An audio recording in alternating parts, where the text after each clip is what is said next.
আসসালামু আলাইকুম। শুরু করছি অবরুদ্ধ নিষেধ উপন্যাস। লিখেছেন তাজস্মিতা মুর্তজা। পর্ব সংখ্যা 40।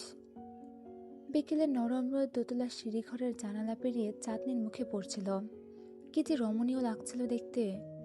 অন্তর কপালটা সন্তর্পণে কুঁচকে যায়। পা থেকে মাথা অবধি স্থির নজর ঘুরিয়ে দেখে বিস্ময়ে ভ্রমের মতো লাগছিল। আকাশি রঙা জামদানি শাড়ির পাটটা সোনালি, দুহাতে সোনালি রুলি বালা চাঁদনির। বিশাল একটা খোপা করেছে ঘাড়ের ওপর, খোপাতে স্বর্ণালী মোড়ক। অন্তু আন্দাজ করতে চায় এটা ঠিক কতটা অভিজাত্যের পরিচয়। পরিমেয় দুর্বুদ্ধ হাসি চাঁদনি ঠোঁটে। 19 শতকের কোনো উচ্চ জমিদার বংশের ঠাকুরাইন গিন্নি দাঁড়িয়ে আছে যেন তার সম্মুখে, দুটো দাসীর সাথে। চাঁদনির এই রূপ অন্তুর ভেতরে হাজারো সংশয় তৈরি করে। শাড়ির বিশাল আঁচলটা পিঠ পেঁচিয়ে এনে বা হাতে তালুতে ধরেছে। অন্তুর সূক্ষ্ম পর্যবেক্ষক নজর এড়িয়ে চাঁদনি অদ্ভুতভাবে মুচকি হাসে। তুমি কিন্তু এখনো আমায় ভেতরে আসতে বলনি। রহস্যে ভিজে উঠেছিল চাঁদনির মুখখানা। অন্তু নজর নামায়। আসুন। চলনের ভঙ্গিমায় অন্যরকম চাঁদনির, সেদিনের মতো স্নান নয় মুখশ্রী। হালকা প্রসাধনী আর আভিজাত্যে মেতে আছে চেহারাটা। রিমি চিনতে না পেরে তাকিয়ে থাকে। চাঁদনি সোফার সম্মুখে এসে দাঁড়িয়ে বলল, তুমি কিন্তু বসতেও বলনি অন্তু। চাঁদনির চোখে মুখে রহস্যের ঘনঘটা। সোফায় বসে এদিক ওদিক তাকালো চাঁদনি। সকলে বাড়ি ফিরবে কবে? যেন সে সব জানে। রিমি ভ্রুকুচকে চেয়ে থাকে। সে চিনতে পারছে না মেয়েটিকে। এত ঐশ্বর্যপূর্ণ রূপ নারীটি কে? আরমিন পরিচিত বলেই মনে হচ্ছে। বেশ কিছুক্ষণের পর্যবেক্ষণ ও নীরবতা কাটিয়ে অন্তু স্থির গলায় প্রশ্ন করল, কে আপনি? হেসে ফেলল চাঁদনি। তুমি চেনো আমায়? ছদ্মবেশ। কিন্তু কোনটা ছদ্মবেশ, এটা অথবা ওটা? বেশ কিছুক্ষণ চুপচাপ চেয়ে থেকে চাঁদনি মসৃণ হাসে। তোমার কাছে কোনটাকে আসল আর কোনটাকে ছদ্মবেশ মনে হচ্ছে? ধারণা নেই। কে আপনি? অন্তর তীর্যক নজর পলক্ষীন চেয়ে থাকে চাঁদনির হাস্য বদনে। নাস্তার ব্যবস্থাও কিন্তু করনি তুমি। রেমির দিকে তাকালো অন্তু। নাস্তা চলে আসবে। অন্তুর রাশভারী গম্ভীর অভিব্যক্তি নজর বোলায় চাঁদনির ভূষণে। মুখে দৃষ্টি স্থির রেখে প্রশ্ন করে, আপনি কে? সুস্থির নজরে তাকায় চাঁদনি। খানিকক্ষণ চেয়েই থাকে অন্তুর দিকে। পরে বিন্যস্ত শব্দে উচ্চারণ করে, রাজন আজগরের মেয়ে, রূপকথা আজগর আমি। লিমি অবাক হলো। রাজন আজগরের মেয়েটা এখানে কি করছে? আর্মেনি বা চিহ্ন কি করে?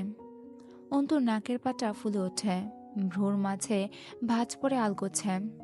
অর্থাৎ আপনি পলাশ আজগরের চাচাতো বোন? বউ। পলাশ আজগরের বিয়ে করা বউ। স্থির কণ্ঠে বলে চাঁদনি, মুখে স্মিত হাসি। অন্তর বুকের স্পন্দন উল্লেখযোগ্য হারে বাড়ে একটু। এক মুহূর্ত দম আটকে চেয়ে থাকে। রিমি ওদের কথোপকথনের অধিকাংশই বুঝতে পারছিল না, অথচ কিছু একটা আগ্রহ পাচ্ছিল। সে উঠল না নাস্তা আনার ব্যবস্থা করতে, বসে থাকল। চাঁদনি অন্তুর নজর তাক করে চেয়ে আছে। তার গোলাপি ঠোঁটে জুড়ে মৃদুমন্দ হাসি। হাসি বাড়িয়ে জিজ্ঞেস করে, ঘেনা লাগছে আমায়? না, এখনো লাগছে না, যেহেতু পুরোটা জানিনি। অন্তুর চিন্তাধারায় ধন্য হবার মতো হাসল রূপকথা। সেদিন আমার সাথে কথা বলে তোমার আমার ওপর অনেক রকমের সন্দেহ কাজ করেছিল, ঠিক বলেছি? অন্তু নির্বিকার জবাব দেয়, ঠিক বলেছেন। চাঁদনির চেহারার ঝলক দেখে সে যে ওই বাড়ির বউ, এতে সন্দেহ হয়েছিল, ঠিক বলেছি? ঠিক বলেছেন। চাঁদনিকে এসএসসি পাস একটা সাধারণ মেয়ে মনে হয়নি, ঠিক বলেছি? ঠিক বলেছেন। চাঁদনির কথাবার্তা ওর অবস্থানের সাথে না মেলায় খুব সংশয় জেগেছিল ভেতরে, ঠিক বলেছি? ঠিক বলেছেন। মুখস্থ পড়ার মতো কথা বলছিল অন্তু। রূপকথা হাসল। তবে আমার কিন্তু সেই এক দেখায় তোমাকে খুব পছন্দ হয়েছিল। সন্দেহ টন্দেহ কিছু হয়নি জানো? না, আজ জানলাম। একরোখা তবে শান্ত কণ্ঠে বলল অন্তু। তাহলে সালমা খালা কি পলাশের মা? রূপকথার হাসি বাড়ল। বোকা অন্তু। এজন্য বলা হয় মানুষের বয়স যত বেশি হয়, যে যত বেশি দিন বাঁচে, তার অভিজ্ঞতা তত বেশি। কারণ মানুষ মরণের এক মুহূর্ত খানিক আগেও অসম্ভব এক অভিজ্ঞতা অর্জন করতে পারে। তুমি যা জানবে সেটাকে কখনোই চূড়ান্ত ভাবা উচিত নয়। তুমি যতক্ষণ বেঁচে আছো, প্রস্তুত থাকবে সম্পূর্ণ নতুন সব অভিজ্ঞতার জন্য, যার কোনো ধারণাও ছিল না আগে তোমার। পৃথিবী বৈচিত্র্যময়। অন্তু কথা বলল না। রূপকথা এবার শব্দ করে হাসল। সালমা খালা যদি পলাশের মা হয়, আখি পলাশের বোন, সুহান পলাশের ভাই, তাহলে সোহেল কে? অন্তুর ভেতরে অস্বস্তি প্রকট হয়ে উঠলেও চোখ দুটো নির্লিপ্ত হয়ে চেয়ে রইল। কে? পলাশের চাকর, যাকে সে ওই বাড়িতেই খুন করেছে। সোহেলের বউকে দরকার পড়ল একসময় পলাশের। ছেলেটা রাজি ছিল না। সে আসলে জানতো না খিদে পেলে বাঘ নিজের পাছার চামড়া কেটে খায়, আর পলাশ তো নোংরা কুকুর। নিজের লোকের বউকে ছাড়ার মতো নাকি সে? বেচারা মরল, বউটাও গেল। রূপকথা যেন খুব প্রফুল্ল এসব বলে। আর আখি, হ্যাঁ, মেয়েটার উপর বেশ মায়া জন্মে গিয়েছিল আমার, যদিও মৃত্যুর আগে আমি ওকে দেখিনি। অন্তুর ঘাড়ে মোচড় মেরে উঠছিল অভ্যন্তরীণ উত্তেজনায়। গাঢ় স্বরে বলল, সুহান? এ গল্পে সুহান বলতে কারো অস্তিত্ব নেই, শুধুই বিভ্রান্তিকর একটা নাম মাত্র। গল্প তৈরিতে ব্যবহৃত হয়েছিল। ধীরে ধীরে রূপকথার হাসি কমে আসছিল। সুহানের ব্যাপারে তুমি কি জানো? চাঁদের দেবর জয়কে রাজনৈতিক দ্বন্দ্বে খুব অত্যাচার করেছিল। সেই সব আঘাত ক্যান্সারে পরিণত হয়। ওর চিকিৎসার জন্য সালমা খালা জমি বন্ধক রেখেছিল, কোনো হিন্দুর কাছে সম্ভবত। এটাও বানোয়াট গল্প, তাই তো?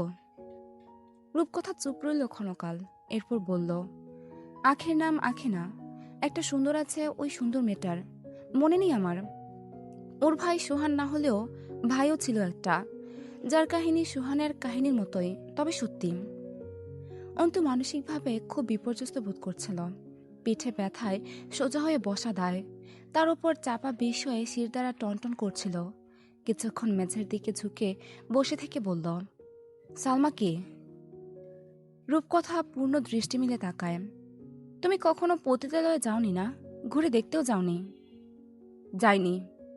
ওখানে একটা সর্দারিনী থাকে, যে মেয়েদের বেচাকেনা করে, কাস্টমার ধরে, মহল্লার সব মেয়ের দেখভাল করে, লেনদেন করে, মেয়ে জোগাড় করে, এইসব। সালমা আমার বাবার দাসী, বাবার রেড লাইট আবাসিক হোটেলের সর্দারিনী সে। অন্তুর চোখ বুঝে গায়ে শ্বাস ফেলল। সে আয়া ছিল আমাদের ভার্সিটির। সরি টু সে, কোনো ধরনেই সবার উপর খাটে না। ক্ষেত্রবিশেষ যে কোনো সূত্র নির্দিষ্ট কিছু তত্ত্বের জন্য প্রযোজ্য হয়ে যায়। ঠিক তেমনি ভার্সিটির সব মেয়ে যেমন তোমার মতো না, আবার সব মেয়ে ওইসব বেশ্যাদের মতোও না। সালমা খালার কাছে হলে থাকা মেয়েদের একটা জোট ছিল, যারা স্বেচ্ছায় কোনো বিনিময় ছাড়াই দেহ বিলাতে আগ্রহী। যুবতী বয়স যাকে বলে আর কি। তাদের শরীরে জ্বলন কিছু কিছু পুরুষের চেয়েও বেশি। খারাপ লাগছে আমার কথা শুনতে? অন্তু চোখ বুঝে বলল, না। এজন্য সে আয়ার কাজ করতো ভার্সিটিতে? বাবার দাসী, বুঝনি কথাটা? যেভাবে কাজে লাগবে লাগাতে হবে তাকে। বাবার কাছে আসার আগে 90 দশকের যাত্রাপালার নাসলেওয়ালি ছিল, ওখান থেকে বাবা তুলে এনেছিল। অন্তু কেমন করে যেন চেয়ে রইল। রূপকথা কিছু একটা বুঝে স্নান হাসল। আমাদের অভিনয় নিয়ে ভাবছ? খুব নিখুঁত ছিল, তাই না? আপনারটা বেশ কাঁচা ছিল, বাকিদেরটা ঠিকঠাক। এবার রূপকথার অভিব্যক্তি খুব রহস্যময় দেখালো। চোখ চঞ্চল হয়ে উঠল, এদিক ওদিক তাকাচ্ছিল বারবার। অন্তু কপালে আঙুল চেপে মাথা নিচু করে জিজ্ঞেস করল, কেন করেছেন এসব? প্রতিপক্তি স্ত্রী আমি, তার আদেশ এবং চাওয়া আমার ওপর অবশ্য পালনীয়। সে আমাকে ভীষণ ভালোবাসে, আর আমি তার জন্য এইটুকু করতে পারবো না? জমিটা একটা হিন্দুর ছিল, হিন্দু সেটা বন্ধক রেখে পলাশের কাছে টাকা নিয়েছিল চড়া সুদে। সেই টাকা শোধ করেনি, জমি পলাশের। লোকটা লোকজন ধরা শুরু করলো, কিন্তু পলাশ সেখানে তার একটা আবাসিক হোটেল বানাবে ভেবেই হিন্দুকে টাকা ধার দিয়েছিল। হিন্দু কান্নাকাটি করলেই ছেড়ে দেবে সে। কিন্তু সবখানে জোর জবরদস্তি করতে নেই, রেপুটেশন বলে একটা কথা আছে। সুতরাং গল্প বানাতে হলো। এর মাঝে আখি মানে ওই মেয়েটার মার্ডার হয়ে গেল। সব গুলিয়ে একটা জোড়াতালির গল্প বানাতে হয়েছিল। সেখানে অভিনয় করেছিলাম আমরা কয়েকজন। খুব কষ্ট করতে হয়েছিল। কতগুলো দিন সারাদিন ওই টিনের ঘরে থাকতে হয়েছে। রাত গভীর হলে তবে বাড়ি ফিরতে পেরেছি। অন্তু শ্বাস আটকে বসেছিল। দুনিয়াটা আসলেই বৈচিত্র্যময়। একটু ভুল বলেনি রূপকথা। তার পিঠের ব্যথা কমে গিয়ে মাথা ব্যথা প্রকট হচ্ছিল। হুট করে রূপকথা বলল, সেদিন রূপটপে তোমার কান্না চিৎকার খুব করুণ ছিল। অন্তু পাথর হয়ে গেল যেন। রূপকথা অন্তুকে দেখে ঠোঁট কামড়ে হাসল। মেয়েটা হাসে বেশি, অথচ সেগুলো হাসি নয়, অন্য কিছু। বলল, এবার আমাকে খুব ঘেন্না লাগছে, তাই না? না, পুরোটা শুনিনি এখনো। মূর্তির মতো কঠিন অন্তুর মুখের অবয়ব। রূপকথা অবাক হলো, ভ্রু জড়িয়ে ফেলল। অন্তু বলল, ওখানে ছিলেন আপনি? তোমার বাবাকে সেবাও করেছিলাম। তিনি অবশ্য তখন বেহুশ ছিলেন, মেরে জ্ঞানহারা করে ফেলে রাখা হয়েছিল। অন্তুর বুকটা ছলাৎ করে ওঠে। কোথা থেকে যেন কঠিন এক দলার যন্ত্রণা এসে বোধহয় হৃদযন্ত্রের রক্ত সঞ্চালনে বাধা হয়ে দাঁড়ালো। নিষ্পলক চেয়ে রইল রূপকথার দিকে। অন্তু অনেকক্ষণ যাবৎ সোফায় হেলান দিয়ে বসেছিল চুপচাপ, নজর ছিল ছাদের দিকে। কাঁদেনি মেয়েটা, সমস্ত কলজে ছেঁড়া ব্যথাটুকু শোষণ করেছে নিজের মাঝে। নিজেকে আটকে রাখতে পারবে না এই ভয়ে আজ অব্দি আব্বুর কবরখানা জিয়ারতে যায়নি। কি সব আব্বুর সাথেকার পুরনো স্মৃতি ভেতরটাকে ঝাঁঝরা করে তুলছিল। অন্তু জোরে শ্বাস নিয়ে এক লোহমায় নিজের কাঠিন্যে ফিরে এলো। কেন করেছেন এসব? দীর্ঘ নীরবতা, গুমুট এক সন্ধ্যা। 5 জন নারী সামনাসামনি বসে আছেন। ছোট ঘড়ির টিকটিক আওয়াজ জানান দিচ্ছে সময় প্রবাহমান, সময় থামে না। সবার বাবা আমজাদ সাহেবের মতো হয় না অন্তু, কিছু বাবা রাজন আজগরের মতো হয়। আমাকে অস্ট্রেলিয়া পাঠানো হলো খুব অল্প বয়সে। স্নাতক শেষ করে ফিরলাম দেশে।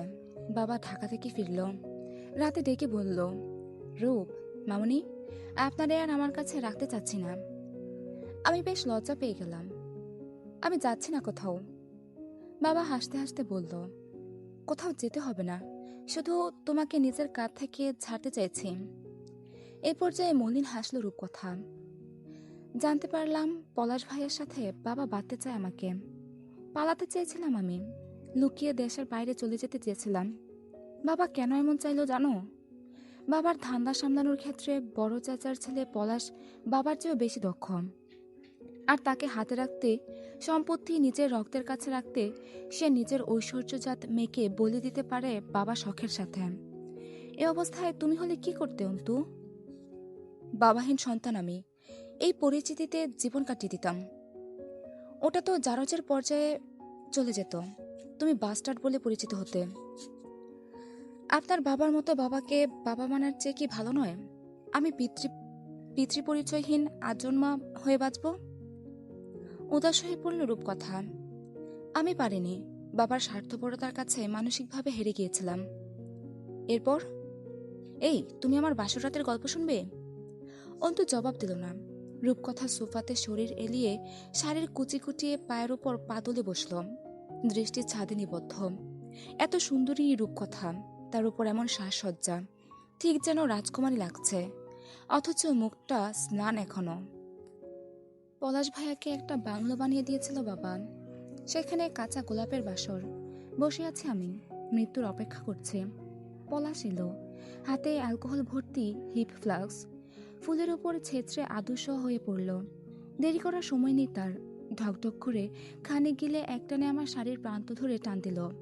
শাড়ির পার ছেলে পলাশের হাতে চলে গিয়েছিল জানো, খুব শক্ত হাত, বুঝলে?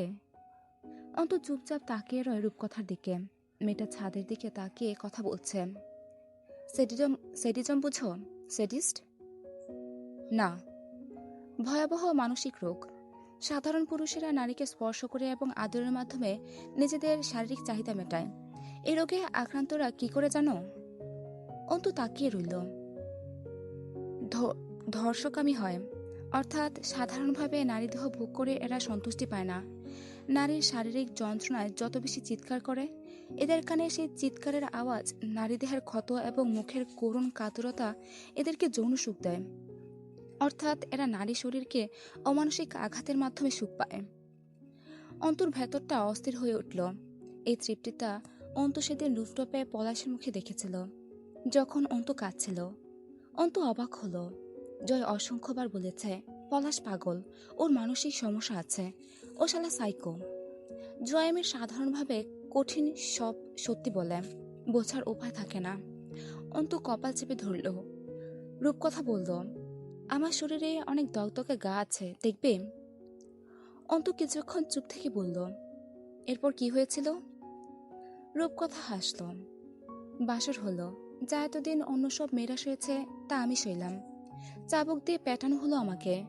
আমার প্রতিটা আত্মচিৎকার পলাশের মুখে হাসি ফুটাচ্ছিল। একটা মজার কথা শুনবে অন্তু? অন্তু তাকায়। রূপকথা হাসল।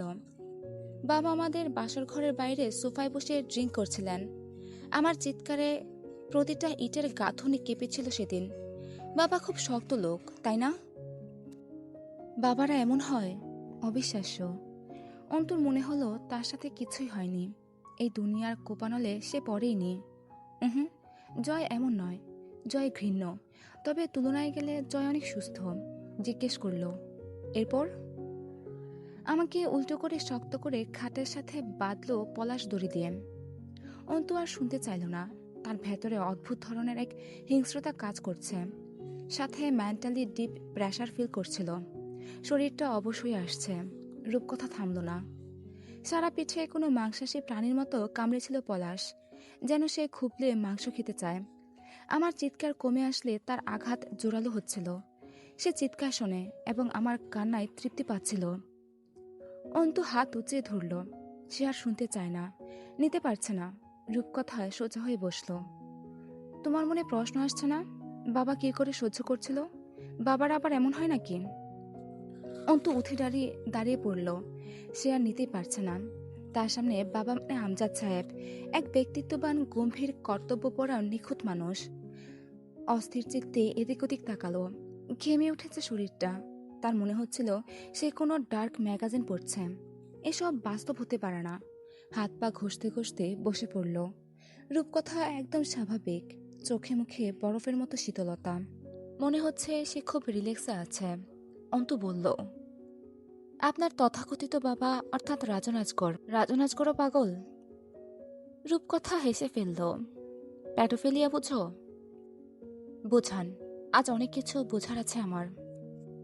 শিশু নির্যাতনের প্রবণতা, অর্থাৎ যা পলাশ নারীর সাথে করে। বাবার তা ছোট্ট বাচ্চাদের সাথে করার নেশা আছে। পলাশ সেক্সুয়াল সেডিস্ট, বাবা প্যাডোফিলিক সেডিস্ট। অর্থাৎ এরা মানুষকে অত্যাচারের মাধ্যমে তাদের আত্মচিৎকারের আওয়াজে তৃপ্তি পায়। রিমি পাথরের মতো বসেছিল। এতক্ষণ সে যেন শুধুই ঠাকুর করে সাজিয়ে রাখা মূর্তি। নিঃশ্বাসও ফেলেনি বোধ হয়। এবার বিক্ষিপ্ত এলোমেলো একটা শ্বাস ফেলল। পুরো বংশটাই পাগলের কারখানার শ্রমিক। অন্তু অনেকক্ষণ পর জিজ্ঞেস করল, এসব হয়েছে আপনার সাথে, আর আপনি কি করেছেন? করিনি বলছো? অনেক কিছু করেছি। আমি যা করেছি তা নিতে পারবে তো? আমি কি করেছি তা জানো তুমি? অন্তু স্থির চেয়ে থাকলো। রূপকথা বলল, মানুষ ব্যথার কাছে খুব স্বার্থপর হয়ে যায় অন্তু। যে কোনোভাবে সে নিষ্কৃতি চায়। আমিও তাই চেয়েছি। তার জন্য এমন সব নোংরা কাজ করেছি যা ক্ষমার নেই। পলাশ যা বলতো শুনতে শুরু করলাম। শর্ত, সে আমার কাছে আসবে না। হাজার রাত নিজের ঘরে বসে অন্য মেয়েদের মরণ চিৎকার শুনতে শুনতে আমি জানোয়ার হয়ে গেছি অন্তু। কিচ্ছু মনে হয় না। শুধু মনে হয় আমার সাথে তো হচ্ছে না, আমি তো বেঁচে গেছি। শরীরে ব্যথাগুলো আর ওইসব নারকীয় রাত মনে পড়লে আমি আরেক পলাশ হয়ে যাই। নিজেকে ওই জাহান্নাম থেকে বাঁচাতে সব কবুল। অন্তু আন্দাজ করে ফেললো অনেক কিছুই। রূপকথা বলল, পলাশকে সুস্থ করার জন্য চেষ্টা করেছিলাম জানো। নিজের রূপে এবং দেহে আকৃষ্ট করতে চাইতাম, যেমনটা স্বাভাবিক পুরুষেরা হয়। বাবা ঢাকায় থাকতো, বাড়ি ফাঁকা। ওর চোখে পাগলামির নেশা দেখলে নিজেকে বাঁচাতে ওর কাছে গিয়ে ঘেঁষতাম, চুমু খেতাম, স্বাভাবিকভাবে উত্তেজিত করার চেষ্টা করতাম। কিন্তু দিন শেষে আরেকবার ওর পাগলামির শিকার হতে হতো। এমন হয়েছে গত রাতে বেহুশ করে ফেলে রেখেছে আমাকে। আমি উঠতে পারছি না। নিজেই ডাক্তার এনে চিকিৎসা করিয়েছে। কাঁচা ঘা, তার উপর সেই রাতে আবারও ঝাঁপিয়ে পড়েছে। একটা পাগলের সাথে দিনের পর দিন থাকতে থাকতে আর এইসব দেখতে দেখতে আমিও পাগল আর হিংস্র হয়ে উঠলাম। নিজের জায়গায় অন্য যে কোনো মেয়েকে ছেড়ে দিতে মন চাইতো, তবুও নিজেকে বাঁচানোর লোভ সংবরণ করতে পারিনি। রিমির চোখ ভিজে উঠছিল, হাত পা তরতর করে কাঁপছে। এবার টুপ করে পানি পড়ল কোলের উপর। একটা মেয়ে হয়ে আরেকটা মেয়ের উপর যা শুনছিল, সহ্যসীমার উপর দিয়ে বয়ে যাচ্ছিল সব। অন্তু জিজ্ঞেস করল, আপনি সেদিন ওই বাড়িতে ছিলেন যখন আমাকে নিয়ে যাওয়া হয়েছিল? রুফটপের পাশের ঘরেই ছিলাম। আনমনা হয়ে উঠছিল রূপকথা। আর আখি? আখি না ওর নাম। ওই মেয়েকে যা করা হয়েছে এই বাড়িতে করা হয়েছে। পলাশও ভাগ পেয়েছিল শেষে এখানে এসে। অন্ধর শরীরটা অসাড় হয়ে উঠল। তাদের কথার মাঝে বারবার নিস্তব্ধতা নেমে আসছিল, আবার শুরু হচ্ছিল। দাসী মহিলা দুটো স্বাভাবিক, খুব পরিচিত ঘটনায় বলছে রূপকথা। অন্ত চট করে একটা হিসেব মেলালো, দামি হিসেব। শাহানার জরায়ুতে টিউমার, সে জানে। এ অবস্থায় স্বামী সঙ্গে যায় না মহিলারা, পারে না। ডাক্তারের নিষেধ থাকে। তাছাড়া সহ্য না করতে পারার একটা বিষয় থাকে। হুমায়ুন পাটোয়ারির হাস্যোজ্জ্বল চেহারাটা মনে পড়ল তোর। শরীরটা ঝিনঝিন করে ঝাঁকুনি দিয়ে উঠল। এই পর্যন্ত ছিল অবরুদ্ধ নিষেধ উপন্যাসের 40 নম্বর পর্ব। অত্যন্ত দুঃখের সাথে জানাচ্ছি যে আমি আজকে বড় করে পর্ব দিতে পারছি না, তার জন্য আমি খুবই দুঃখিত। আসলে একটু ঘুরতে গিয়েছিলাম, তার জন্য রেকর্ড করা হয়ে ওঠেনি। তবে 2-1 দিনের মধ্যে সব ঠিক হয়ে যাবে। বাসায় ফিরে যাব ইনশাল্লাহ। পরের থেকে রেগুলার ভিডিও দেওয়া হবে। এতদিন ধৈর্য ধরে আমার পাশে থাকার জন্য অনেক ধন্যবাদ। আজকে এই পর্যন্তই। আল্লাহ হাফেজ।